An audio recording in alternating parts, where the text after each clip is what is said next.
Hey Cakenistas, it's Marisha. I have a special cake to share with you guys today.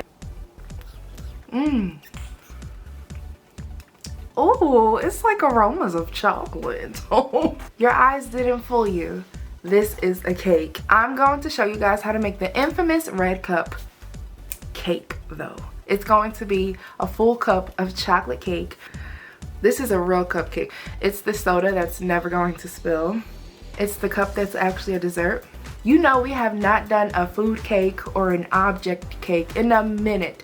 So if you guys have not done so yet, go ahead and click on the subscribe button while you're here. Press on the notification bell and let's get started.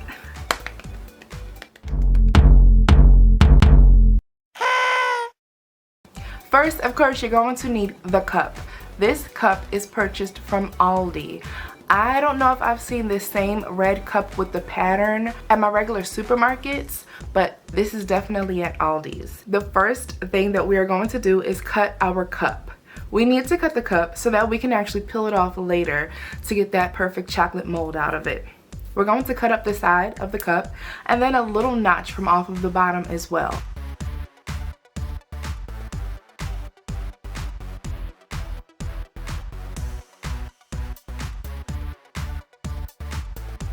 We're going to use red candy melt over actual chocolate because that red is so strong. It would be very unlikely that we get a red this deep by coloring some actual white chocolate. And then we're going to make two very thick layers of chocolate inside of the cup. I'm using this long rubber spatula to just glide that chocolate all around the sides of the cup. We are trying to avoid getting air bubbles that will really affect the look of the candy melt when it comes out of the mold. So make sure that you give the cup a few taps up against your table. Once you let that first layer harden in the refrigerator, go ahead and do 2 to 3 more layers. I did 2 very good layers. I let this set up completely in the refrigerator for at least 30 minutes. I just didn't want to chance anything.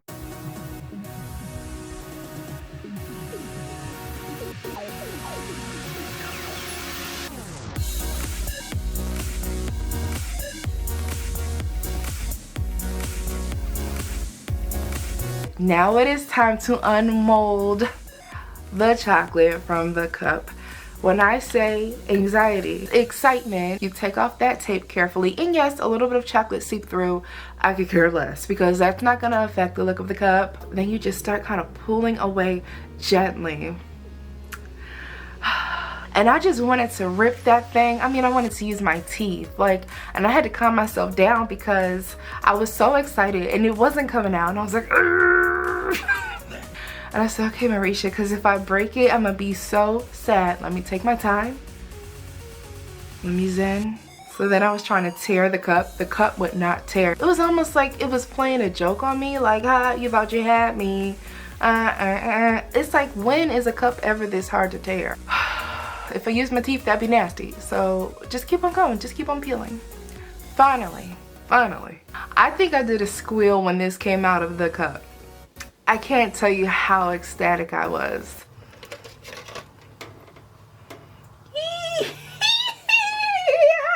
Right, guys? So instead of a regular chocolate ganache, we're actually going to top this with mirror chocolate. It's actually very easy to make. In a pot, I'm going to add some water and cocoa powder.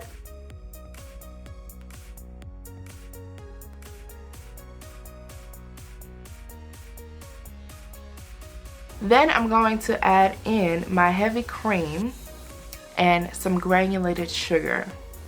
That's all gonna come together. I look like I was trying to burn the house down, didn't I? It's all right. We worked it out.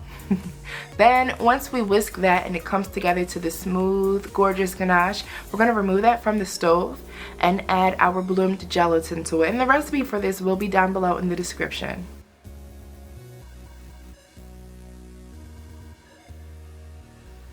Typically, you want to strain the mirror glaze twice, and you don't want to whisk it too heavily because you want to avoid bubbles. However, in this case, the more bubbles the better. So I strained it once and then made sure to whisk it. And yeah, some of the bubbles are going to go away regardless, but if you get any, then you're great. So I'm only going to put aside a little bit because obviously I'm not going to use this entire bowl for this little cup. I'm going to put a little bit of plastic over the chocolate that I put aside so that it does not form a skin on the top layer. And then we're just going to let that cool down.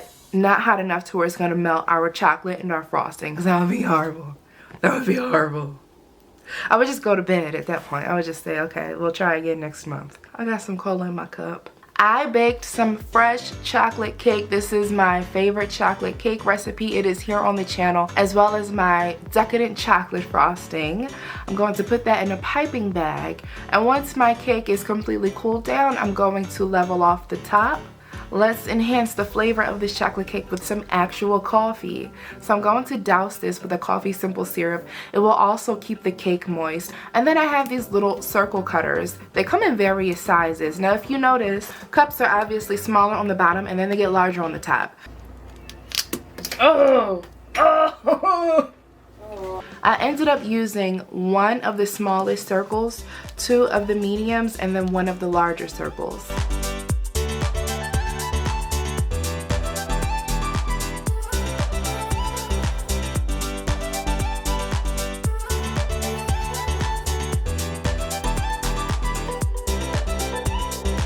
Let's start off with a dab of frosting to give that chocolate cake something to stick to. And then we can add the smallest size of chocolate cake to the bottom of the cup.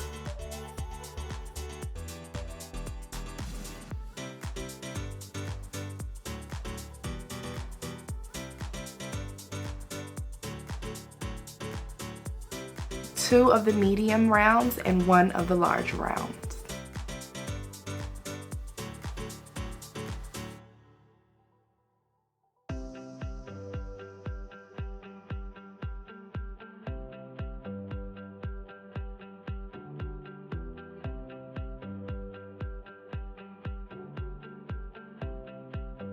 That last layer of chocolate frosting has to be completely smooth.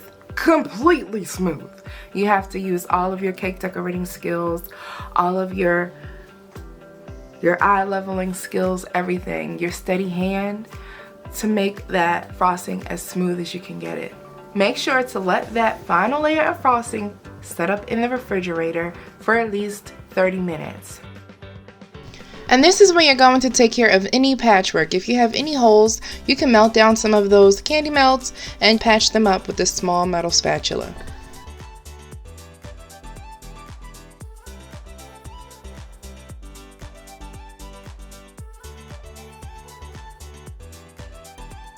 Let me tell you, I was so serious about this cake.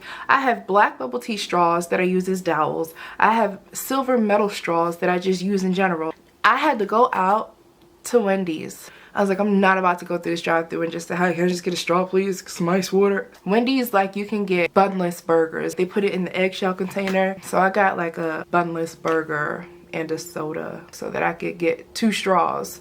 Dedicated. I'm always dedicated. I'm going to cut the straw on an angle so that it easily goes into the cake without making a fuss. I don't need it to bring down the house a little bit. I just want it to slide right on into the cake. Just a little bit. So that was perfect. Now when it comes to these mirror glazes, you got one shot. Yeah, you got like one shot to pour. Just one continuous pour. And this isn't difficult because you've got this little teeny baby surface to work with, you're fine. Right after that, we have to add our isomalt in there.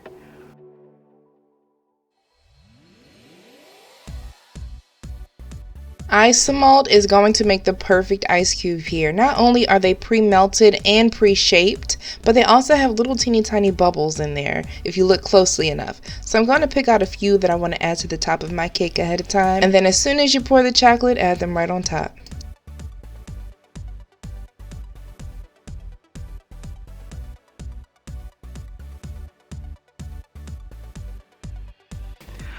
It's the little things that bring these cakes together. It really is.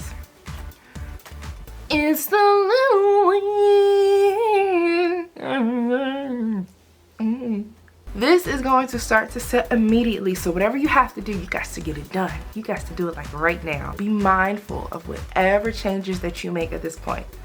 To complete this cake, we have to add the white rim. So I'm going to use my clay extruder to extrude some white fondant.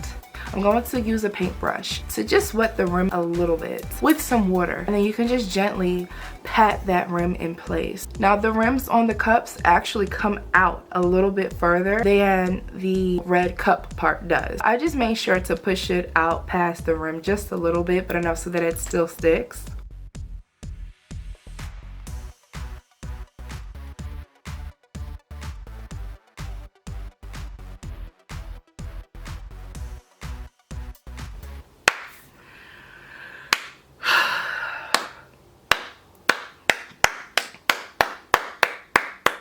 I've arrived.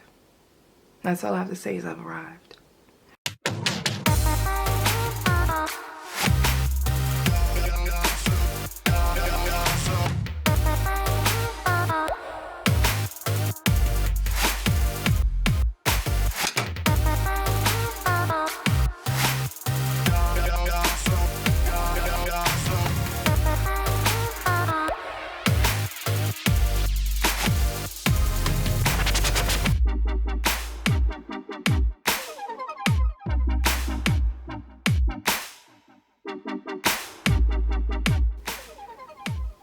Couture and a red party cupcake. Bye guys.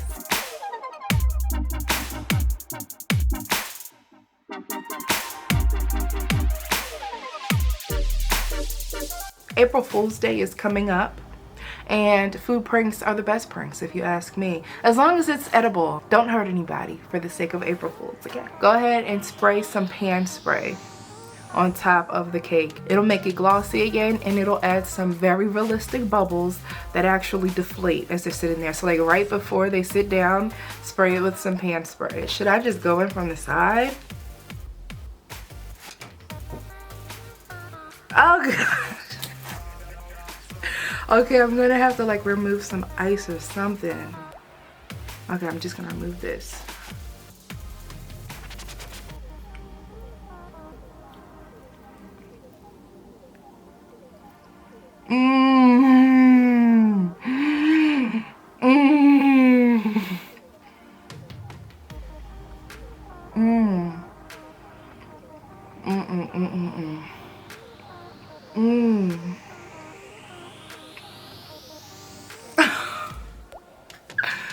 That is the best cake. My mom had some of the scraps and she told me it's like the best chocolate cake, and she wasn't lying. And that chocolate ganache, that mirror glaze, is amazing. That was like every great hot chocolate I've ever had. Gotta calm down.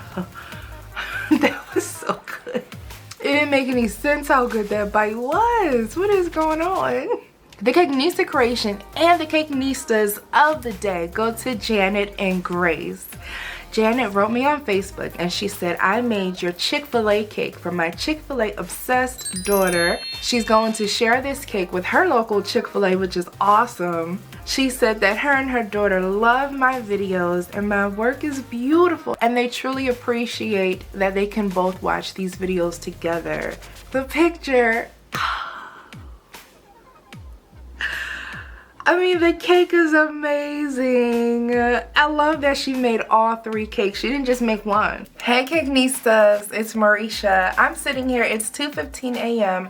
I am editing, and I don't know where that last clip went. As I was saying, I love how Janet made not just one, but all 3 cakes. She even added extra chicken nuggets for Grace. I should actually ask my mom to make me a Chick-fil-A cake for my birthday. That would be a good video.